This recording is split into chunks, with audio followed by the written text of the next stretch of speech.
隣のトトロの解説動画をですね、配信しようと思います。宮崎さんがインタビューでもですね、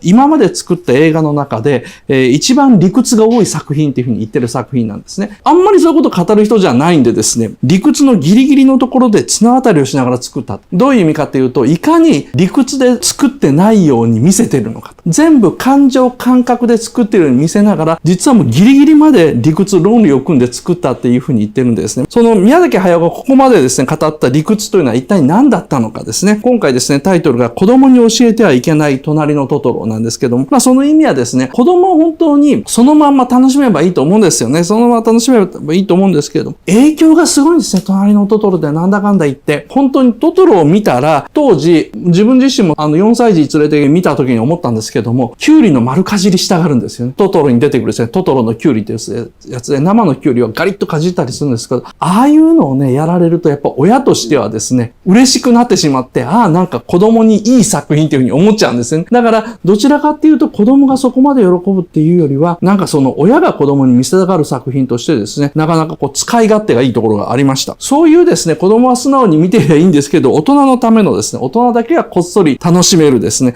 隣のトトロの話をしようと思います。登場するお化けですね。猫バスすす渡りトトロ。トトロ一族って書いてあるのはトトロ。大中小3匹出てくるからなんですけど、3匹のお化けがいるんですけども、この3種類のお化けですね、本当はトトロから説明すべきなんですけど、トトロね、長くなるし、あと他の2つを、なんか説明してからの方がいいので、他の2つから説明していきますね。3種類のお化け、これね、3種類とも違うんですよね。まず、猫バスから行きましょうか。猫バスとは何かっていうと、みんな大好き猫バスですね。特徴はですね、異常なまでの擬態。つまり何かのふりをするのがうまいと。このウィンカーみたいなやつがですね、ネズミになっているののご愛嬌として、このドアの部分が自動ドアみたいにドゥイーンと開いてですね、目がご丁寧に輝いてですね、中にはですね、座席まであると。で、上の部分にですね、つかもりっていうのがあって、この行き先指示器もカチャカチャと切り替わると。トトロとかスワタリのお化けとは別レベルなですね、なんか作り込みっていうんですか。まるでフィギュアみたいな、おもちゃみたいな感じがするんですけども、それの当たり前ですね。この猫バスの正体っていうのは、人を化かす化け猫なんですね。高畑勲によるとですね、人を化かす生物っていうのは、狐、狸、あと猫だけっていうふうに、これ後に平成狸合戦ポンポコ作るときに言ってるんですけども、その化け猫なんですね。というわけで、この一番最初のですね、登場する3種類のお化け、猫バスはですね、化け猫。つまり妖怪ですね。3つとも実は違うんですよ。ススワタリも違うし、トトロも違うんですけども、猫バスは化け猫妖怪です。化け猫なので、宮崎駿がですね、インタビューで答えてる設定ではですね、今はバスに化けてるんですよ。で、バスに化ける前は何かっていうと、カゴカキに化けてたそうですね。江戸時代は。いわゆる本当にお侍さんとか移動する時の例のカゴですね。人足が前後2人にいて、真ん中にカゴがあってっていう部分を全部化けてたそうなんですね。四つ足だからできるんでしょうけどですね、なかなか器用ですね。で、それで人を騙して遊んでたと。なんか薄暗くなってきたんで、江戸でカゴに乗ったらですね、30分も乗ってないのに降りたらですね、鎌倉に着いちゃったと。で、びっくりすると、そういういたずらをするようなですね、化け猫です。前はカゴに化けてたからこそですね、人間にバレないようにディティールまで真似るわけですね。めちゃくちゃ細かく真似るわけですよ。メイと子猫バスというですね、ジブリ美術館だけでやってる作品ではですね、ついに電車に化けたりですね、後ろにスクリューついてるんですけど、船に化けたりしてるんですよね。巨大な、なんか長い猫になっちゃって、電車になって。で、これも、こいつらが趣味でやってるんですけど、化かすためにやってるんですよ。鳩場に行って、俺の船どこだっけって言って乗ったら違うところへ連れてかれるとかですね、電車に乗ったら違うところへ連れてかれると。つまりこれ、ゲゲゲの鬼太郎のですね、幽霊列車みたいな話なんですよね。ゲゲゲの鬼太郎だったら幽霊列車で、なんか列車が知らないうちに地獄に連れてかれてもう帰れませんよという怖い話になるところをですね、宮崎駿の解釈では、いや、妖怪っていうのはそういうもんじゃないよと、もっといたずらするようなもんだよと。なんかすぐに死ぬところへ行ったり、そういう安直なイメージで捉えるのは違うんじゃないかというふうに思っているのでですね、こういう、なんか面白い。猫っていうのはいたずら好きで化けたいと。まず化けたいがあって、その次に人を騙していたずらしたいというのがあるので、こういう生物になるんですね。トトロでですね、いろいろ読んでですね、宮崎駿の発言が面白かったのが、水木妖怪とか百鬼夜行賞とかあるじゃないですか、百鬼夜行とか。あれね、宮崎駿ね、実はあんまり好きじゃないみたいなんですね。好きじゃないっていうのはつまり、水木妖怪嫌いだって意味じゃないんですよ。日本人の全てが、なんかこう、一旦もめんって言うと、水木妖怪が頭に浮かべたりですね、砂かけばばって言うと、水木さんが書いた砂かけばばが頭に浮かぶのが嫌でしょうがないみたいなんですね。そうじゃなくて、俺のイメージ見てほしいっていうですね、絵描きの差がなんですね。だから、猫バスはですね、水木妖怪に対して違うだろうと、妖怪ってこうだろうと。水木さんが化け猫描いたら、なんかこう、猫を怖く描いて、細密内でですね、猫の毛並みとかを描いて、で、それがニヤッと笑ってて、怖いところへ連れて行くみたいなイメージで描くと思うんですけど、そうじゃないと。そんなことしたら手塚治虫と同じ代になっちゃうわけですよね。猫が怖い顔したら当たり前と。そうじゃなくて、化け猫っていうのが、どんなに面白くするのかっていうやつで、猫バスというのは、これは宮崎駿流の妖怪なんですね。トトロに出てくるですね、3つのお化けは3つとも違います。じゃあ次、すすあたりとは何か。映画の中では真っ黒クロスケっていうふうに言われてるんですけど、すすあたり。初登場でですね、いきなり、すすあたりですね、メイに殺されます。すすあたり一匹がですね、気を失って落ちてくるのを見て、メイがパチーンっていうふうに手で叩いてですね、そのままお姉ちゃんのところ持ってって、パッと行くと、あれ消えちゃった、逃げちゃったとかって言うんですけど、そうじゃないんですね。すすあたりが潰れて、手の中で潰れてるわけですね。いきなりですね、こう、メイに殺されてですね、悲壮感が全然ないんですけどもですね、これ何なのか。実はですね、すすあたりっていうのは、つくも神っていうのは人間が生活することによって生まれた妖怪みたいなもん。これも妖怪じゃないんですけどもですね、茶碗や下駄が人に使われることで、命のようなものを得て妖怪みたいな存在になった。命のようなもの、妖怪みたいな存在だからやっぱり命じゃないし妖怪でもないんですね。室町時代の文献でですね、つくも神器っていうのが、つくも神器っていうのが、つくも神器っていうのがあるんですけど、その冒頭に陰陽雑記という書物が出てくると。陰陽雑記という書物によればっていうです、もう陰陽雑記が残ってないんですよ。なので陰陽雑記という書物によれば、作られてから100年経った道具には魂が宿り、化け猫と同じような感じになってきましたね。人の心を惑わす。これをつくも神というと書かれていると。妖怪のようで妖怪ないと。これは細菌でなくてですね、つくも神というのはウイルスみたいなものなんですよ。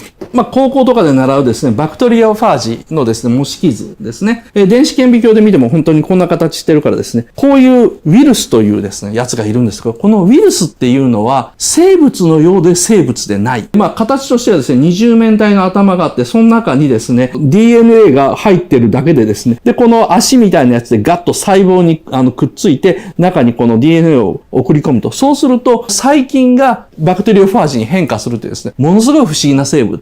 じゃないんですね。これが、ウイルスというです。だからウイルスと細菌っていうのは違うと。細菌が生物であれば、ウイルスっていうのは、どちらかというと機械に近いんですけども、これがですね、そのつくも神じゃないかなっていうふうに思います。妖怪ではなくて、妖怪のウイルスみたいなもんですね。なので、つくも神というのは文明の利器ですね。下駄とか本当に茶碗とかそういうようなものに取り付いたバクテリオファージで、単なるすすあたりも、単なるすすが他のすすあたりという妖怪、ウイルスにくっついたことによってすすあたり化していくと。そうやってすすあたりが増えてからすすあたりは一斉に移動するけども、一つ一つの形には知性もなければ目的もないと。だからメイに殺されてもですね、パチンとやられても死んじゃっても悲壮感がないのは、やっぱその妖怪の中のウイルスタイプ。ウイルスだというのは僕が勝手に言ってるだけなんですけども、明らかにつくも神でありましょうというふうに思います。これもですね、やっぱ水木妖怪に対してですね、すべてを人格化してですね、目的とか動機を与えてしまう水木妖怪に対して、そうじゃないだろう、妖怪っていろいろあるだろうっていうですね、回答であってですね、宮崎駿流の、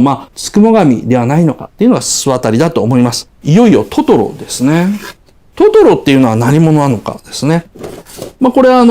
サツキと出会うシーンなんですけども、身長が2メートルですね。年齢が1302歳という時に、トトロ公開の時にはなってました。でも諸説あります。諸説で一番多いのはですね、もののけ姫でラストシーン、原始の森がですね、最後ですね、死に絶えてしまうと、枯れ果ててしまうと。でもその中で復活していくと、森が復活していくと、そこの中、若木の中に、小玉っていうやつがいるんですけども、これがものすごいちっちゃいんですけど、これが一匹だというか一人だけ生きてですね、で首をこう振ってるというシーンがあるんですね。これがですね、そのトトロだっていうふうに、後に宮崎駿は言っています。これが真実ならばですね、もののけ姫の時代っていうのは室町時代の末期なので、1400年代の半ば、鉄砲到来の100年ぐらい前というふうに言われてるんで、1450年ぐらいだと思うんですけども、今から5、600年前。だからトトロの年齢は5、600歳ということになるんですけども、しかしこの設定もですね、実は宮崎駿が言ってるんですけど、事情があってですね、実はこのシーンを担当した二木真紀子さんっていうですね、天才アニメーターがいるんです。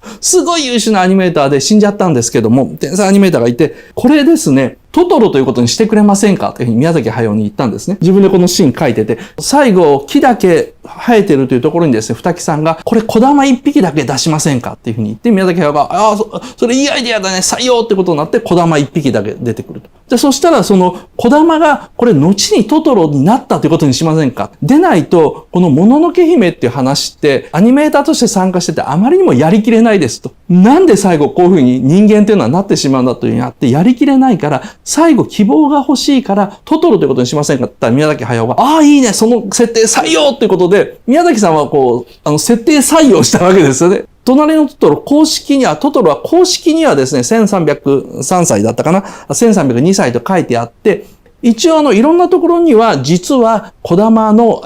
成長した姿らしいとかっていうふうに、いろいろ書いてるんですけど、これ後付けなんですね。本当はですね、もっと古いんですよ。宮崎さんのインタビューでですね、トトロは3000年以上生きてるっていうふうに書いてるんですね。これまでの1302歳とか、あと室町時代のもののけ姫の最後にラストシーンから出てきてるやつというのはですね、明らかに桁が違う年齢なんですね。この辺が子供が聞いてもしょうがないトトロなんですよ。隣のトトロの話をおじさんがするよって言って子供が聞いたらもう途中でもうグーグーグーグー寝てると思うんですけどもですね、大人になったらこういうふうな話ができるよなと思うんですけども、風立ちぬというですね、アニメのですね、ジブリが、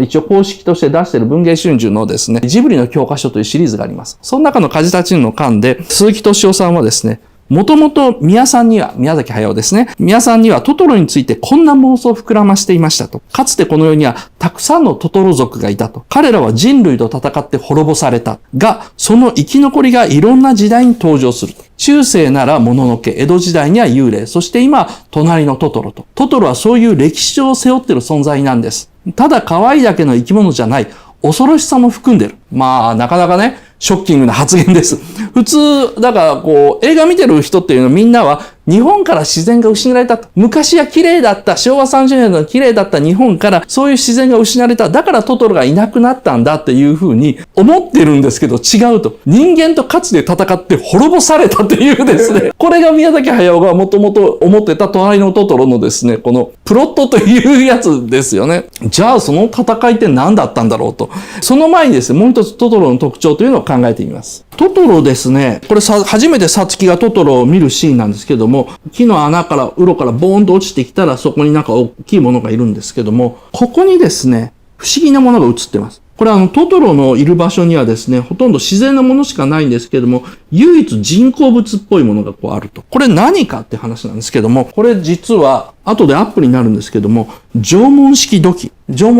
を使ってると。もう少し後で話しますね。トトロってそういう不思議な存在なんですよ。道具なんか使わないのに、なぜか縄文土器を持っていると。その他にもですね、この、トトロの不思議さですね。トトロがですね、いるんですけど、これね、初めてサツキがトトロと出会うシーンで、実はですね、このトトロ、当たり前のように立ってますね。どちらかというと退屈そうに立っていると。なんでかっていうとですね、このトトロ毎日このバスを利用してるから。猫バスってちゃんと定期バスで、時間にちゃんと来るんですよね。だからトトロは退屈そうなんですよ。トトロの演技させるときに宮崎さんが、なんであそこに退屈そうに立ってるのかっていうと、バス停で毎日同じ時間、バスを待ってるおじさん感っていうのを出したいからですよね。コンテにはわざわざこのおじさんっていうふうに書いてるんですけども、それぐらいですね、そのバスが毎日通ってて、そのバスに毎日乗ってる。つまり、サツキはですね、トトロ見るのが、っていうかトトロと会うのが初めてじゃないんですよ。ただ、お互いに全く見えてない。サツキは多分、ほとんど毎日のようにこのバス停の辺でトトロとすれ違ってるんですけども、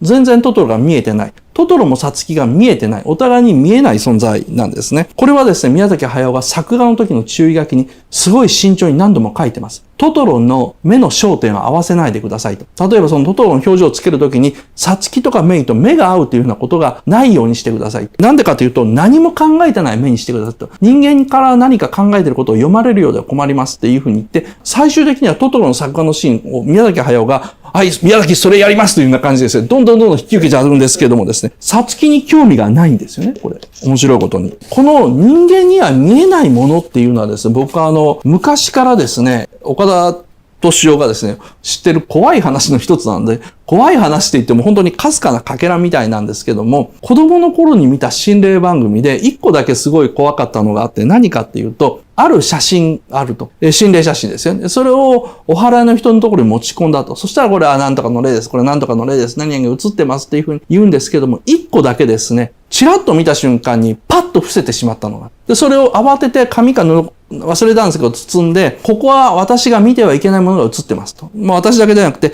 誰が見てもいけないものが映ってます。で、近くの神社に奉納して、なんかしてもらってくださいと。とにかく二度と見てはいけませんっていうふうに言うんですね。見てもいけないものって何ですかっていうふうに聞かれて、その霊能力者が、すごい言いにくそうに、神様ですっていうふうに言うんですよね。これが僕なんか割とすごい好きな話というか怖い話で、神道の神様と西洋の神様との差なんですよ。西洋の神様っていうのはもし見ることがあったら、それを見るものは預言者と言われて奇跡だし、見えないものなんだけど、もし見えたらそれは福音であるっていう考え方なんですね。ところが、そうじゃなくて、その神道とか日本の神道という形に固まる前の神様像というのは、本来見えてはいけないものだし、見えてしまったらそれは何か祀らなければいけない。たたるから祀るかもいけない。これが日本の神様のちょっと面白いところなんですけども、田舎行ったらですね、リアルの普通の話ですよ。おじいちゃんおばあちゃんいるじゃないですか。昔から子供の頃から山歩きしていたおじいちゃんおばあちゃんとかが、絶対に立ち入らない場所っていうのがあるんですね。あそこに行くとなんかゾッとするからって言って立ち入らない。普通の里山と言われる、雑木林の人間が住んでいるところから、わかりやすい、自然はいいよなっていうような自然のところから、もうちょっと奥に入ったところのですね、鎮守の森とかそういうようなところ、原生林ですね、もっと人間があまり快適でないような自然のところにある、そういうふうなところの中でもですね、なんかそこに行くとゾッとする居心地が悪い場所があると。みんながなんとなく気持ちが悪いから行かない。だから山道もないんですよ。パワースポットに行くとスッとするとかって言うじゃないですか。あんなもん嘘で、パワーもらえるなんて嘘なんですよ。本当にパワーがあるところっていうのは、本物のパワーがあるところっていうのは、現地の人すら決して行かないんですよね。立ち入らないから道もないし、神社もなければ遺跡もないんですよ。そこにいるだけで嫌な予感がして、足がすくむような場所っていうのが山の奥には必ずあって、そういうところはそこら辺に住んでる人で、子供の頃から山歩きする人は知ってるから近寄らないと。そういう場所を昔から日本人はですね、山の聖域っていうふうな言い方で呼んだりしたんですね。で、トトロはそういうところに住んでるんですよ。もちろん、隣のトトロのアニメの中では子供向けに嘘をついて、なんか大きいクスノキを見て、うわ、立派なクスノキ、すごいね、さあ、パパはこれを見て引っ越そうと思ったんだっていうふうにいいふうに書いてるんですけども、本当に気持ちよかったらあんなクスノキの周りにみんな住んでるんですよ。そうじゃないんですね。トトロが住んでるところは、近くにいると嫌な予感がゾワゾワして近寄らない場所。だからあの森が守られてるわけなんですよね。隣のトトロのトトロって何なのかっていうと、古代神。古代の日本の神々なんですね。太古の神であって、人類より先に日本に住んでいた先住民族です。でも、縄文時代の人間とはうまく、共存してきた。それがさっきのですね、フリップですね。トトロの家というか住処に置いてある、本当に綺麗にしまってある縄文土器ですね。もあるし、クローズアップになったらちゃんと縄文の模様も見えるように書いています。これ何かということなんですけど、もう一つ見せますね。トトロのですね、駒を回すシーンですね。トトロが何かもいかにもポケットみたいな場所からですね、でっかい鉄の駒出してビューンと回して、で、駒に乗って空を飛ぶ。これ盛り上がるシーンなんですけども、これもですね、空を飛ぶための道具ではないんですよ。トトロが江戸時代にですね、遊んでいた男の子からもらったものという設定だそうです。宮崎駿のインタビューです。トトロも縄文人から縄文土器を習って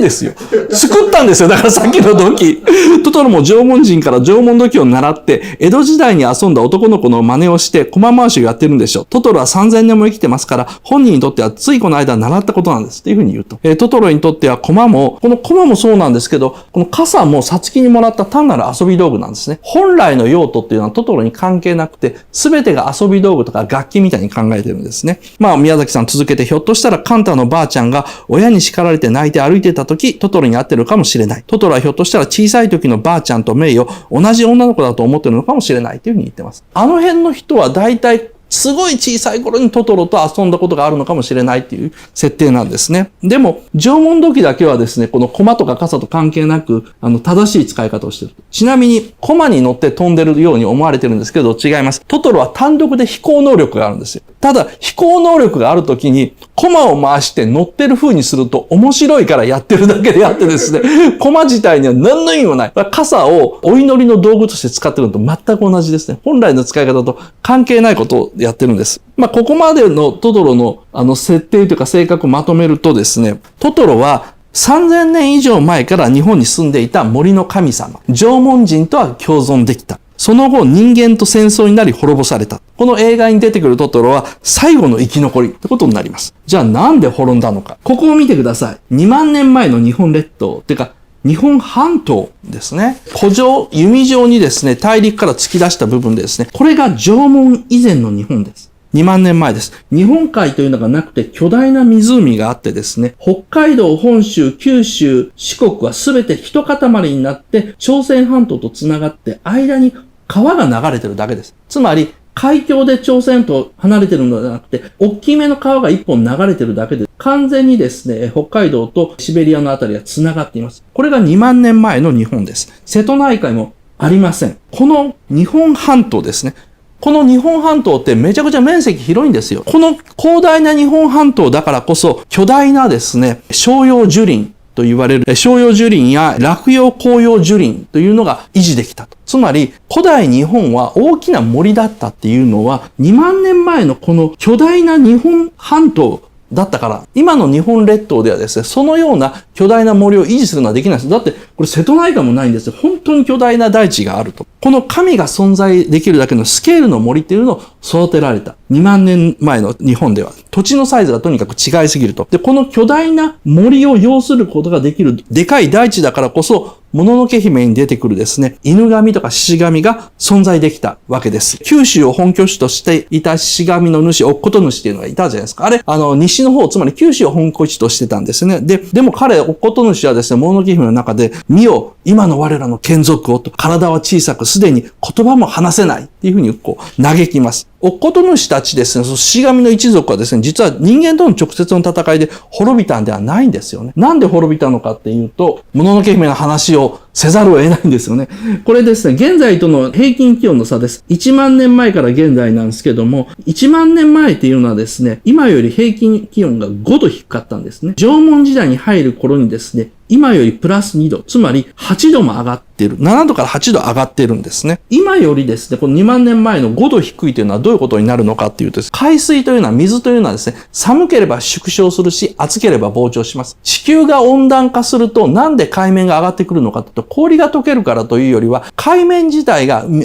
海自体がですね、温度が上がってやや膨張するからなんですね。今より5度低いです。ということは、どういうことかというとですね、海面が下がって、その結果、日本列島が列島ではなくて半島みたいにしてガーッと海からですね、浮かび上がってくるわけですね。で、しかし7000年前ですね、一気にこの温度がですね、ガーッと7度も上がっちゃいました。100メートル海面が上昇したというふうに言われます。かなりですね、日本は水没したんですね。これ今よりもはるかに水没してました。この結果瀬戸内海が生まれ、と同時にですね、乙事主たち、トトロ一族ですね、古代の日本の神を育んだ日本の巨大な森は、その大部分がですね、海に沈んでしまったんですね。大部分というか半分ぐらい海に沈んでしまって、今の近畿地方なんかももう本当に水浸しになってるわけです。だから昔この辺海だったっていうのは、この6000年前から7000年前のですね、気温の上昇が原因です。おまけに、7300年前。これはもう年が分かってるんですけども、機械カルデラって聞いたことがありますか？九州の鹿児島の沖の方にあるですね、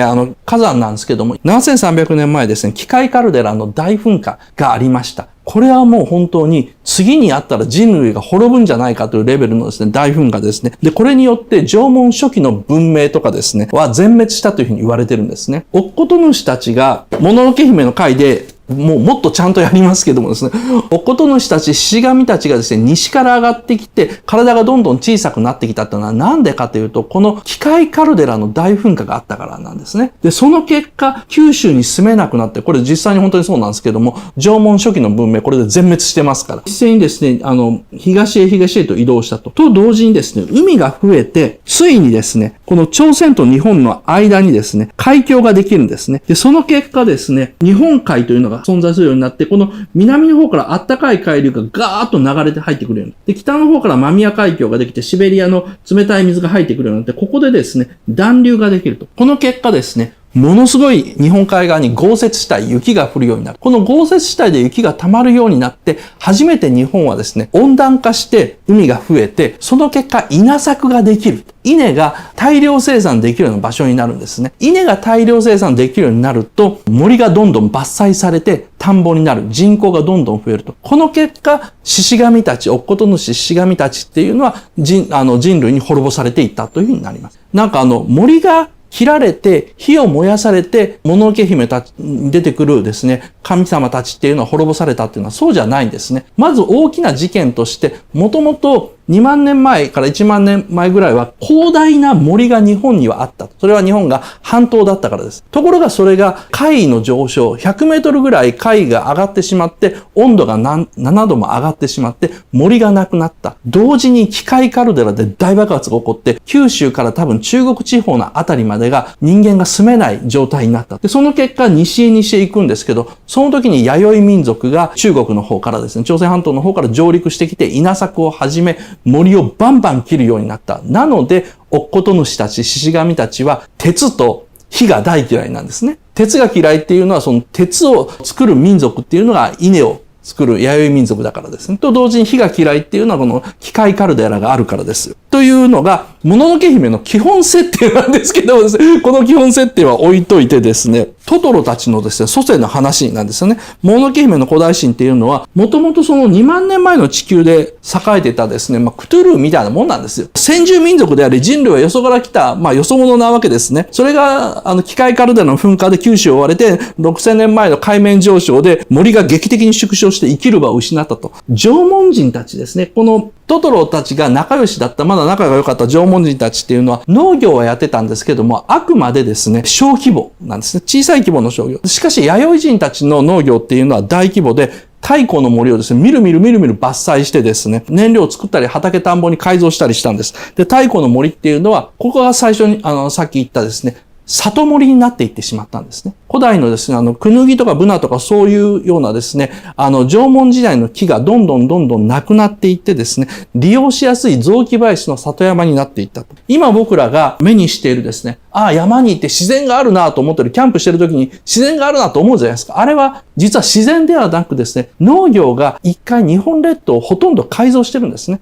森っていうのがほとんどなくなってしまって、雑木林になっていると。99% もう原生林ではなくてですね、農業が作った林しかもう森しか残ってないんです。トトロたちのですね、先祖、古代の神々はですね、そんなですね、雑木林では生きられないんですよ。あれも本当に、原始の森から生まれたような人たちですから。だから、おっことしが言うようにですね、体が小さく言葉も喋れなくなった。これこそがこの映画に出てくるトトロなんですね。体長がわずか2メートルしかなく、人間の言葉が喋れない神様。これがですね、その、もののけ姫でですね、我々の眷属はもう終わりだっていうふうに言われて、もう我々はこれから体がどんどん小さくなって言葉を話す知性もなくなっていくだろうと言われた慣れの果てがですね、トトロなんですよ。その代わりですね、人間と共存することを覚えれるようになった。どんぐりを食べるようになってですね、里山近くの鎮守の森でひっそり生きて、縄文人たちから土器を作ることを習い、江戸時代の子供から駒を作ることを習いというふうなことでですね、何かこのひっそりと生きる方法を覚えたんですね。最後の大戦でですね、おそらく700年前のもののけ姫大戦とでも呼ぶんでしょうね。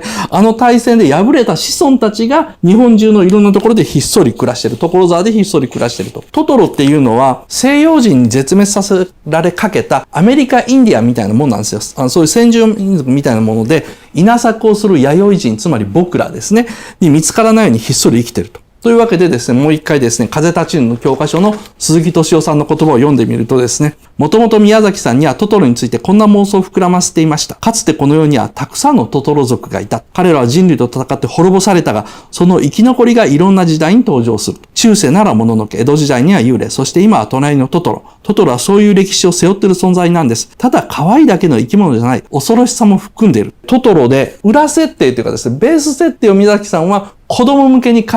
作ったんですね。ところが、それではですね、我慢できなくなって、10年後にですね、つい作っちゃったのがもののけ姫なんですよ。だから、なんでしょうね、スターウォーズと逆ですよね。なんか先に後の、スターウォーズと同じと言えばいいのかな。先にオチの部分を書いて、なんでそういう風になったのかっていう風に遡ってですね、書いてるから、もののけ姫と隣のトトロっていうのは続きの関係になっていて、本当は宮崎さんは隣のトトロで終わるつもりだったんですけども、我慢できなくなってですね、じゃあそれはなんでかっていうのを、いろんなところで書かれている通り、宮崎さん自身が、その縄文時代の農業とかですね、あと、商用樹林文化とか、そこら辺にどんどんハマっていったから、もう書かずに入れなくなってもののけ姫を書いちゃったんですけども。というわけでですね、トトロで隠した歴史をですね、我慢できなくなったと。実はもう一つの作品とも繋がってます。巨大な神様に隠れて人間が細々と生きている時代っていうのを、風の谷のナウシカというので書いてるんですね。で、次に、巨大な神を人間が滅ぼしてしまう話っていうのを、もののけ姫で書いてると。人類の時代になってしまって、まだ細々と生きていた巨大な神の末裔の、もう今は見る影もなく小さくなってしまった神々と子供たちとの関係というのを隣のトトロで書いてる。だから実は宮崎作品っていうのは、すごい大きい循環の中で、この3つの作品っていうのは繋がってるんですけれどもですね、なんで宮崎駿は、この隣のトトロだけでは我慢できなくなってしまったのかですね。もともと、宮崎さんはですね、隣のトトロが終わったらジブリは解散するって言ってたんですよ。一つのスタジオっていうのは3つ作品作ったらもう解散するのが当たり前。それぐらいが限界だと。だから、隣のトトロが終わったら解散するんでいいんだっていうふうに言ってたんですよね。ところが、宮崎駿のですね、人生を揺さぶる事件が、隣のトトロの公開と同時に起きてしまう。それは何かというと、その名もですね、同時公開、ホタルの墓という作品のおかげなんですね。これがあるおかげでですね、宮崎駿は、さあもうこれで俺はやりたいもの全部やり尽くしたって本当に言ってたんですよ。隣のトトロが終わったらもう俺やりたいものがないから、あとはもうアニメーターに戻るよというふうに言ってたんですけどもですね、同時公開、ホタルの墓というですね、悪夢のような宮崎さんにとってですね、トラウマ作品が公開されたためにですね、宮崎さんはここから先もアニメを作ることになります。ありがとうございます。ぜひぜひチャンネル登録よろしくお願いします。ではではよろしく。